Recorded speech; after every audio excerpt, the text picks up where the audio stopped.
Et si nous avions à étudier une fonction de cette forme, donnée par la formule f de x égale 3 moins x racine de x? Que faut-il remarquer en observant cette formule? Déjà, qu'on a une fonction sous la forme d'un produit, et qu'il faut faire très attention à une chose, c'est qu'on a une racine carrée. Et ça, c'est délicat, la racine carrée, parce que la fonction et sa dérivée ne seront pas définies sur le même ensemble. Puisque la fonction racine carrée, sa courbe, si je la dessine, elle a en gros cette allure-là.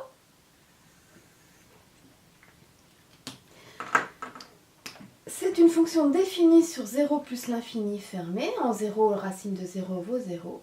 Mais en 0, nous avons une tangente verticale ici. Ça veut dire que la fonction n'est pas dérivable en 0, puisque une droite verticale n'a pas de coefficient directeur. Et là, on a bien une tangente au point d'abscisse 0. Mais comme elle est verticale, elle n'a pas de coefficient directeur et il n'existe pas de nombre dérivé en 0. Bien. Commençons l'étude de cette fonction. D'abord, on se demande sur quel ensemble elle est définie. Pour tout x, 3 moins x existe. En revanche, racine de x n'existe pas toujours, puisque racine de x n'existe que si x qu'il y a sous la racine est un nombre positif. Donc je rappelle que pour avoir existence ici, ce qu'il y a sous la racine doit être positif ou nul. Donc vous écrivez f est défini sur l'intervalle 0 plus l'infini fermé. Vous pouvez aussi l'appeler R+.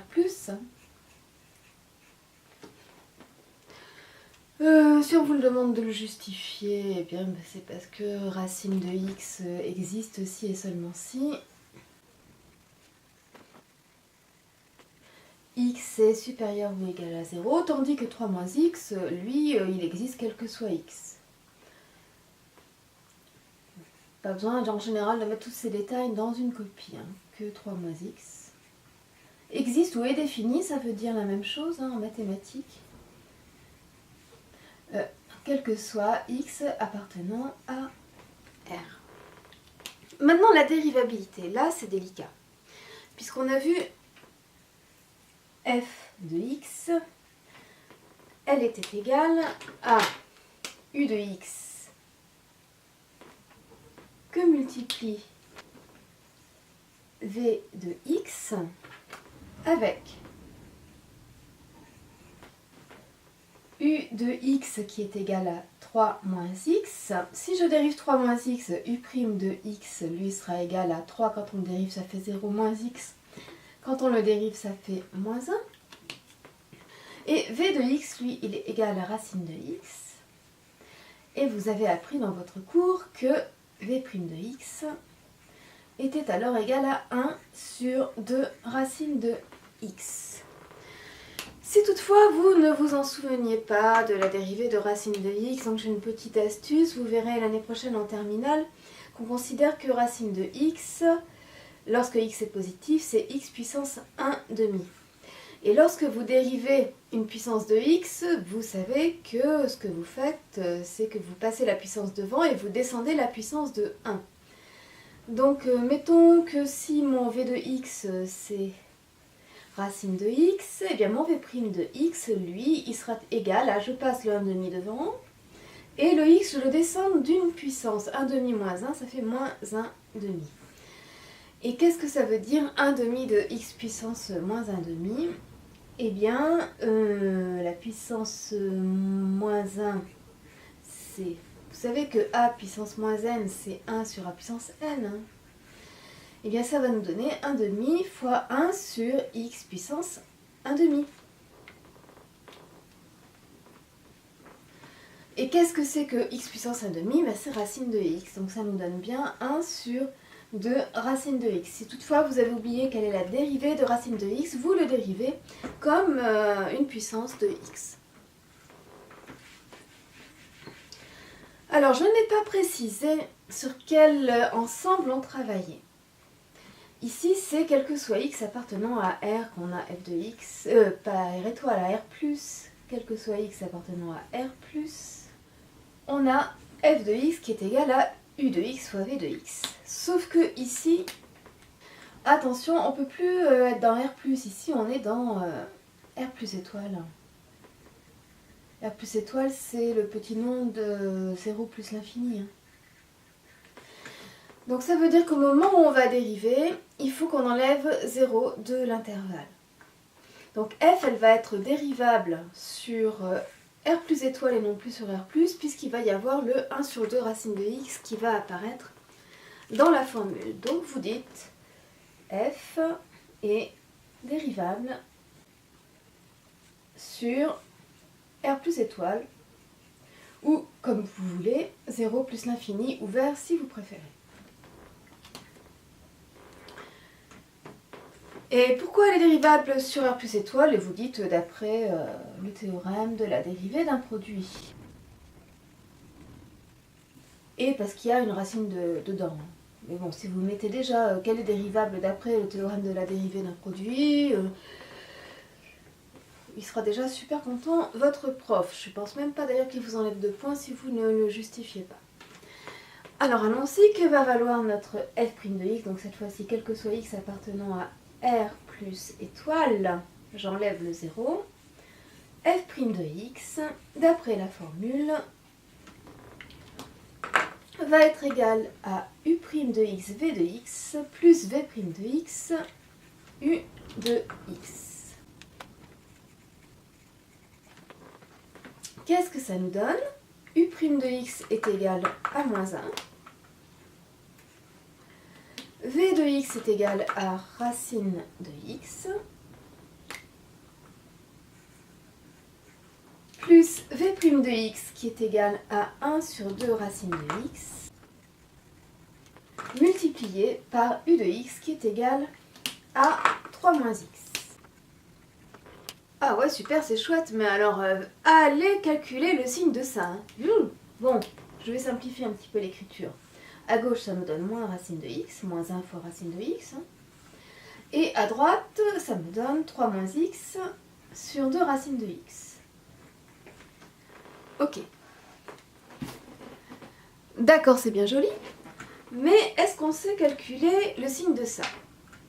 Bah, a priori, on ne peut pas appliquer la règle des signes. Pourquoi? Parce que ce n'est pas un produit ou un quotient. Et la règle des signes, c'est quand on a un produit ou un quotient, plus par plus, ou moins par moins. Mais on a une somme. Comment on fait pour transformer cette somme en quotient? Eh bien, on réduit les deux termes au même dénominateur. Bon, ben c'est parti.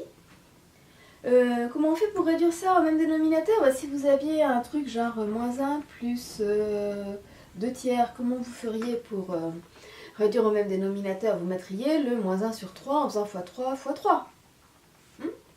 Bah là on fait pareil, on va faire fois 2 racines de x en haut et en bas.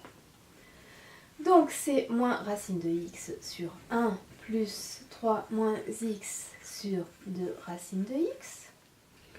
On multiplie en haut et en bas par 2 racines de x, parce qu'on ne change pas la valeur d'une écriture fractionnaire lorsqu'on multiplie son numérateur et son dénominateur par un même nombre non nul. Est-ce que c'est vrai qu'il est non nul 2 racines de x ici? À quelles conditions il serait nul? Eh bien si 2 racines de x valait 0.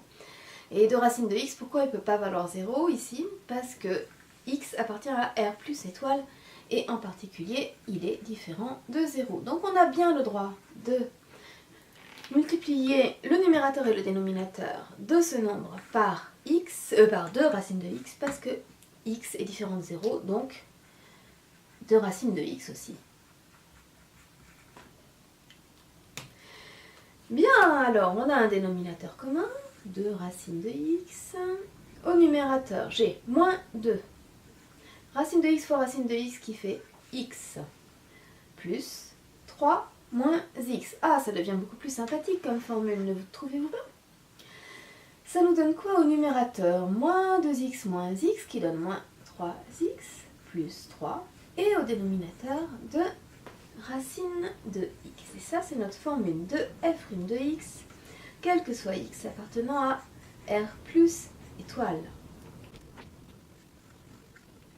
Bon, ben on n'a plus qu'à trouver le signe de ça. Et là, on peut le trouver facilement. On a un quotient, on peut appliquer la règle des signes. Bon, 2 racines de x, lui, il sera toujours de signe plus. Pourquoi? Parce que x appartient à R plus étoile, et donc 2 racines de x, c'est toujours strictement positif. Donc notre f' de x, finalement, il va être du signe du binôme moins 3x plus 3. Et ça, c'est de quel signe? Eh bien, on va rechercher son 0. Quand est-ce que moins 3x plus 3 est égal à 0? Eh bien, lorsque moins 3x est égal à moins 3. Ou encore lorsque x est égal à 1. Je divise les deux côtés par moins 3. Ouais, cool. Donc, qu'est-ce que ça implique sur son signe? Ça implique que comme on a une expression de la forme mx plus p avec m négatif, que la fonction affine qui à x associe moins 3x plus 3, elle va être de quel signe? Eh bien, elle va d'abord être positive, après elle va couper ici en x égale 1, puis elle va être négative, donc ici on aura le signe plus, ici on aura 0, et ici on aura le signe moins, parce que le coefficient de x est négatif. Et on peut faire le tableau de signes de f' de x suivi du tableau de variation de f. Alors, on est défini sur 0 plus l'infini. On se souvient que f' de x, lui, n'est défini que sur R plus étoile, donc on a une double barre ici en 0. Et on a une valeur particulière 1 qui nous intéresse, et on sait que f' de x, tout comme son numérateur, va s'annuler en 1. Et on sait que avant moins 3x plus 3 est positif, mais f' de x aussi, puisque son dénominateur est toujours positif. Donc si on avait envie, on pourrait rajouter deux lignes, une pour moins 3x plus 3, qui serait la même que celle-ci sans la double barre, et une pour 2 racines de x, qui serait avec que des plus, sauf là où il y aurait un 0. Bon, ici notre f' de x, il est du même signe que son numérateur, c'est-à-dire plus avant son 0 et moins après son 0. Tac, tac, tac, tac, tac. Qu'est-ce qui se passe pour notre fonction f?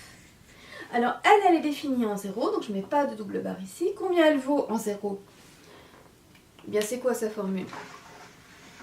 C'est 3 moins x racine de x. 3 moins x en 0, c'est 3 moins 0, ça fait 3. Et racine de x, racine de 0, ça fait 0.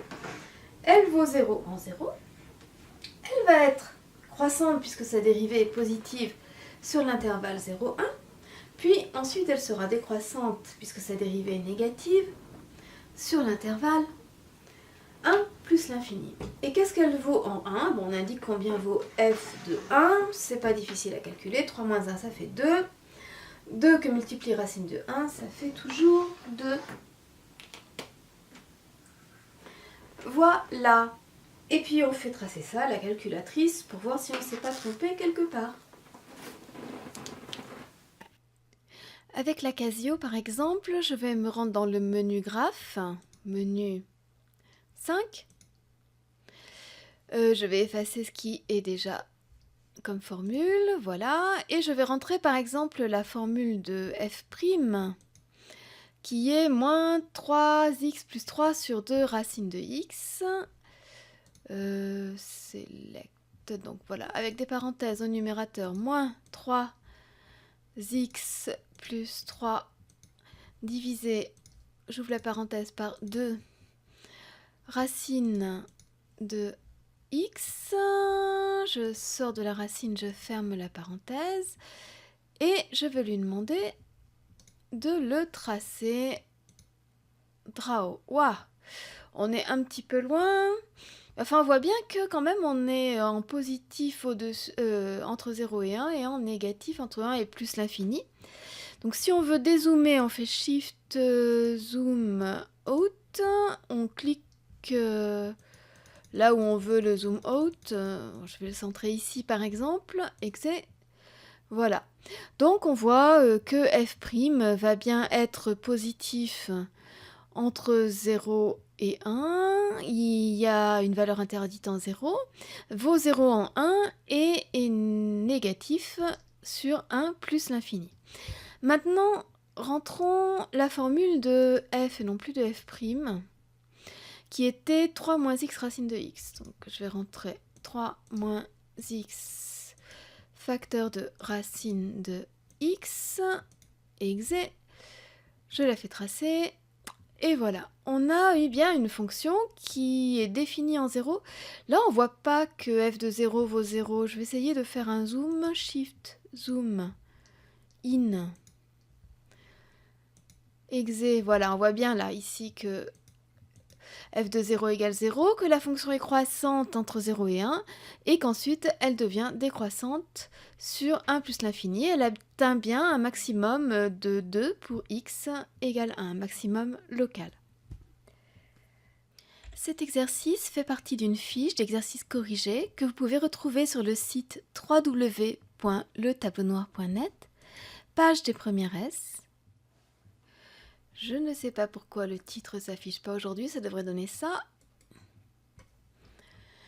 Et vous descendez chapitre 5, dérivation et application. Il s'agit de la fiche qui s'appelle 28 exercices de calcul de dérivées plus application. Vous avez 4 pages d'énoncés. Et c'est dans l'exercice numéro 21 où il y a plusieurs études de fonctions à faire. Si vous voulez les corriger, vous pouvez soit les consulter en JPEG, et il y a 33 pages de corriger, donc je ne sais pas où elle peut se trouver, peut-être à la 23. Ah, on n'est qu'à l'exercice 19, à la page 23, donc je vais aller un petit peu plus loin, à la page 26 par exemple. Voilà, là on est dans l'exercice 21.